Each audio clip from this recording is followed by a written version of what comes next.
የወላችሁ ጓደኞቼ ሚጥሚጣው ይሄንን መስሏል።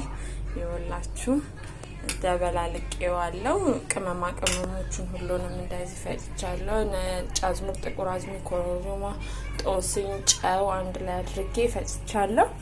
እኔ የተጠቀምኩት ሚጥሚጣ የተፈጨ ስለሆነ ቀላቅዬ በቡና ማሽን ነው የፈጨሁት። ያው ሚጥሚጣው ቅጠሉ ነው የተፈጨው እንጂ ቅመማ ቅመም የለውም። እና ጓደኞቼ በጣም አሪፍ ሚጥሚጣ ነው የሚወጣው። ቀላቅሉት፣ ሞክሩት እናንተ።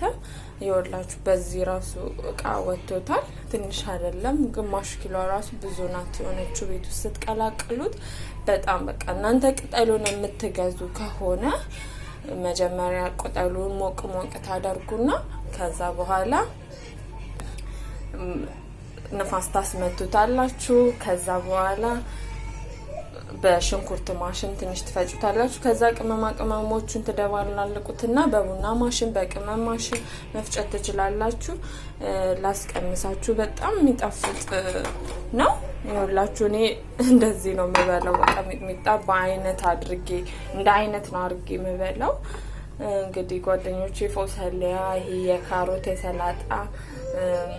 ሰላጣ የካሮት የቀይ ስር ሰላጣ እንዴት እንደሚሰራ ወደፊት አሳያችኋለሁ።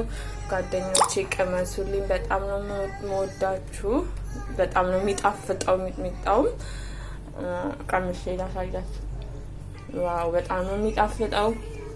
በጣም ነው የሚጣፍጠው። ከተመቻችሁ ላይክ፣ ሼር፣ ሰብስክራይብ ማድረግ እንዳትረሱ። ወዳችኋለሁ ጓደኞቼ። አስተያየታችሁን ስጡኝ።